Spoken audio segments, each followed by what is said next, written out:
got a lot to talk about today, guys, so get in here. This is Jack with Cosmic Road. I talk about UFOs and the paranormal. Please hit like and subscribe and let me know what you guys think in the comments below. Okay, first off, everybody's talking about, of course, the UAP hearing in Congress. Well, we're going to talk about events related to that, the testimony of the individuals of the four panelists that we know of are now public, and we'll go over some of that. But first, let's get to why Chris Mellon didn't appear and what he has to say about that.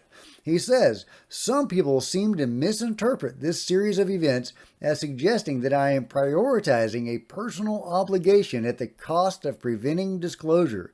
That is absolutely ridiculous. If I believe disclosure or anything of that nature depended on my presence at this meeting or this hearing, I would be there without question. But that is simply not the case. While I would have liked to attend and share my thoughts and views, I am confident that the ultimate success of this enterprise does not hinge on my presence at this particular hearing. Some people are baffled by the notion that I would work this hard for years only to abandon the mission at the 11th hour due to a scheduling conflict. They are right to be baffled by that notion. It's an absurd one, and I clearly would not, and I am not doing that. I'd like to think I've built enough goodwill through my efforts over these past few years to have earned reasonable people's trust in my judgment and sincerity on this point. Yeah, he's still committed. He just didn't think he needed to be there, and he's going on vacation, guys. I don't know what their vacation is, but it must be a pretty juicy vacation to have missed out on testifying before Congress. But, you know, hats off to Chris and all he's done, and I hope he goes on to have a good vacation. So let me know if you guys are satisfied by this explanation for why Chris Mellon is not going to be testifying before Congress. Meanwhile, the testimonies or the opening statements of the four people that we know that are going to testify before Congress are now public, and we could read them at our leisure. Some of them are quite long. I was very curious about Mike Gold's in particular because he's kind of an unknown in all of this. I was wondering if he was in fact a first-hand participant or witness in any exciting stuff. Turns out that he is not so much, unfortunately, or at least he's not talking about that. He's talking about how, you know, we can combat the stigma in NASA, how NASA can help. Conclusion, the values of anomalies, the science, and public engagement. Yeah, nothing that exciting. It's interesting that he goes on at some length about how NASA could help and how, you know, they can go back through their old files and find some juicy stuff. Well, that might be true, but he doesn't talk about the cover-up that clearly exists at NASA. I was really hoping, if nothing else, he would speak to that. But he doesn't, at least in this opening statement. Maybe if some Congress people ask him direct questions about that, he can answer or talk about that. Maybe not. Maybe he's not involved in any of that, and he's just kind of a fourth wheel. Or a fifth wheel. He's number 4, so I was trying to make a 4, but okay, he's the fifth wheel, even though he's only the fourth witness. Meanwhile, we have, I think, the juiciest information is going to be provided by Michael Schallenberger, talking about immaculate constellation. Now we actually have elements of the UFO control group entered in to the congressional record. This, in my mind, is huge. It would be even huger, of course, if Schallenberger's source were testifying, not Schallenberger himself. Schallenberger, of course, is a reporter. He had this whistleblower that approached him with this fascinating information. He had written this, I think, 27-page paper about it, about Immaculate Constellation, which is a parent program of the UFO Control Group, and various other programs radiate out from it. It deals in detecting UFOs and retrieving them and reverse engineering them. And of course, there's a missing step in there, right? You detect them and then you retrieve them on the ground. Well, the missing step is obviously shooting them down. So what part of Immaculate Constellation deals with that? We don't know. But we could ask if that source would step forward and, come out of the shadows. But that's why we need greater whistleblower protection. I imagine that will be at least one theme of the hearing. So fingers crossed that we can get better whistleblower protection because we clearly need it. We need David Grush's 40 plus witnesses and participants of these programs to be able to testify. We need the Immaculate Constellation guy and all the many people involved in that program and programs to come forward to be able to speak about this openly and honestly before the American people. Now, we also had the statements of Lou Elizondo and Rear Admiral Tim Gallaudet, and, really powerful stuff. Nothing super surprising. Tim Gallaudet talking about UFOs pursuing subs underwater. I've already talked about that. Lou Elizondo beating the drum, as he usually does. And I, love him for it. And I'm so glad that he's going to get his day before Congress. But nothing super gangbusters or exciting, which is too bad. We really need these firsthand witnesses and participants to be able to come forward. But I think we need this hearing to keep the conversation going, to keep our foot on the gas, and to galvanize more and more members of Congress to normalize talking about UFOs, to increase public awareness, to then put more pressure on Congress to deal with this stuff. So, baby steps, guys. Baby steps. As Nick Pope says, UFO disclosure is not an event, it's a process. And this, I think, is an important, although probably not particularly exciting part of the process. Now, the exciting thing might come where we hear the questions the Congress people ask of the witnesses, right? Maybe they will ask questions that will go in interesting directions. So that's what I'm hoping for. I'm also hoping for some surprise witnesses. I'm not expecting it, but I am, hopeful. We'll see. Fingers crossed. Meanwhile, people are trying to figure out how a Trump presidency will impact UFO disclosure. Well, to that end, Trump has picked Mike Waltz as National Security Advisor. So let's find out what Mike Waltz has to say about UFOs and UFO transparency. Back to UFOs, UAPs, whatever you want to call it. I think we need to take this incredibly seriously. Yeah. I'm going to ask for a briefing and sit down of what this whistleblower is alleging. But basically, to boil it down, is Congress directed the Pentagon to put together an interagency task force across the intelligence community to look at all of these anomalies, these strange objects that are doing things that we can't explain, that are defying physics.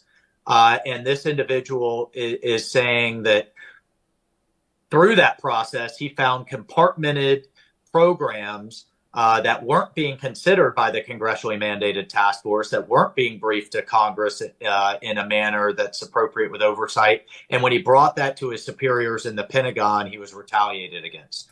Okay, he's talking, of course, about David Grush. This is a video not made recently, but there you go. He is taking UFOs seriously, and he seems to be pro-transparency. Now, will that transfer to his time in the executive branch? Hopefully he will, as part of the cabinet, as National Security Advisor. Hopefully that attitude will transfer over. Well, meanwhile, we have Kash Patel, who is emerging as a top contender for the CIA director. Well, what has Kash Patel been saying? Let's give a listen. 24/7 declassification office, whatever you want to call it. Transparency. You need a 24/7 declassification office, whatever you want to call it. Transparency, truth, whatever, I don't care. Sits in the White House, reports directly to you, and you take incoming from the United States of America. I want JFK. I want the 9/11 files. I want this. I want that.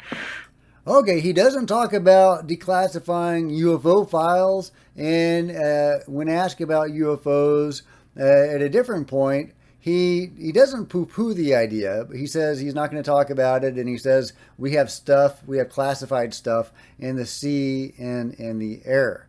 So he doesn't really go into any details. He doesn't admit that there are UFOs as such, but he does seem pro-transparency, and he says we need a 24/7 declassification office. So I'm encouraged by both of these picks, although I would like it if Kash were a little bit more transparent or at least open to talking about UFOs. So many others are willing to talk about UFOs. Maybe he hasn't seen the evidence, but you would think that he has. So, yeah, I don't know about this guy, but at least he does seem like he is in favor of declassifying files in a major way.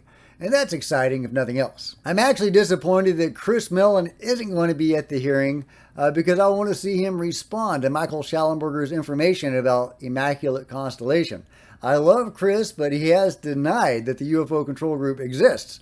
He says he went looking for the legacy programs, and he couldn't find any trace of a legacy program. Well, obviously it's hard to find, but he was saying that based on his search for it and his failure to find it, that it doesn't exist. There are no legacy programs. There is no UFO control group. He's also poo-pooed the Bob Lazar story. So I wonder if that's an agenda on Chris's part, and this isn't against Chris, but he might have some sort of agreement with the powers that be to be pro-disclosure and to get certain information out there, but also to not tarnish them and not drag them into it and their crimes into it, to have UFO disclosure with a clean slate. So that's just an idea of mine. I have no idea if that's true or not, but he does deny that the UFO control group exists. So when confronted with the information about Immaculate Constellation that, Michael Schallenberger is going to talk about, if Chris were asked, well, what do you think about Immaculate Constellation and this interesting source that Schallenberger has saying this fascinating stuff about the UFO control group, do you now acknowledge that it exists? I would be curious to say what Chris has to say to that. And of course, this stuff it goes back a long way, right? Here's Eisenhower warning us about this potentially those many years ago. We must guard against the acquisition of unwarranted influence, whether sought or unsought, by the military-industrial complex. Because you think of... Yeah, well, why did he say that? He said that out of the blue without any context. What did he know? What did he know? Was he talking about the UFO control group? Was he talking about something else altogether different? I would love to know, guys. I would love to know. Personally, I think he was talking about the UFO control group. I don't know if Eisenhower actually met with ETs, as various sources claim he did, but he might very well have. And he might have been on the ground floor of some interesting stuff. And the genie got out of the bottle there, and Pandora's box was open, and the runaway train began at that time, potentially.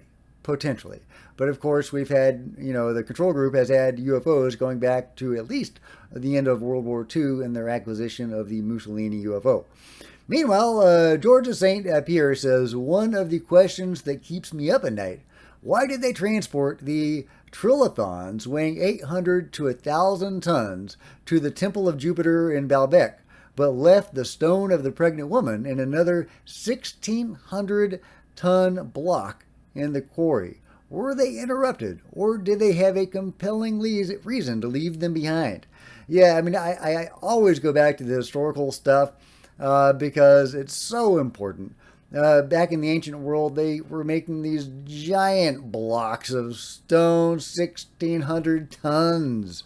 I don't even know if we could do that now. It would be a monumental undertaking. And they didn't need to do it. They could have used bricks. They had no reason to go to all that trouble. Was it just to show they could? Look what they were doing with some of these things. They were putting them on the second and third level of this edifice here. They didn't need to do that. They could put it on the first level. They didn't do that. They put it on the second or third. So, were they just showing what they could do? Why were they doing the things they did, and how did they do it? And he has a good question. Why did they never move this one, right? Did something come along in this civilization that existed with possibly high technology that disrupted them, that interrupted them? Was that the end of their influence, the end of their era? Was when this structure, or this block, was being constructed? Just a question, guys. What do you think? Meanwhile, Jason Wild says there are 3,364 unique crop circles nearly every one reported since 1990. The full image is massive, making it hard to zoom in on each design individually, but included is a close-up of a random section for a better look. Okay, so there's over 3,000 crop circles since just 1990. And take a gander at some of these guys. These are probably some of the more simpler ones. The harder ones are probably more difficult to render into these designs. But even the simpler ones are pretty fantastic. I mean, look at that guy right there. That's pretty fancy. Just some amazing, beautiful designs. Likely some of these at least are man-made, but some of them probably aren't. Crop circles that have strange magnetic readings. People will have interesting metaphysical events happen to them in some of these crop circles.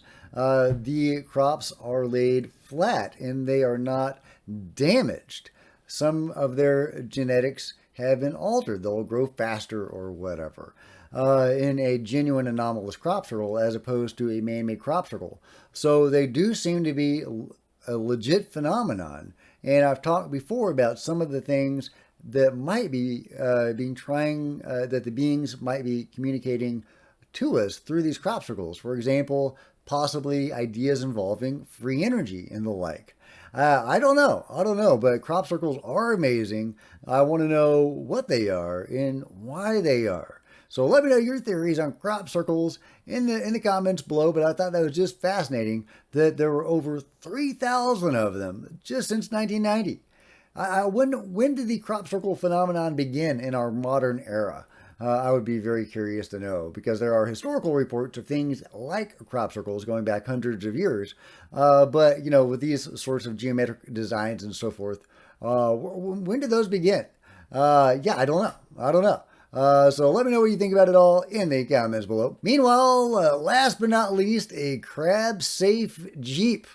That's right, this Jeep has a little device on its wheels so it can drive down the road without crushing crabs. All right, I don't have to worry about that where I am, but that's pretty cool, guys. Crab safety #1. All right, I want to make this video short because I know we are all anxious about the hearing today, and I wanted to devote more time to actually watching that, and then I'll have some commentary about that, of course, afterwards. All right, later, guys. Let me know what you think about it all in the comments below. Like and subscribe, smash, become a channel member, buy some merch, and I'll see you next time. This is Jack with Cosmic Road, signing out.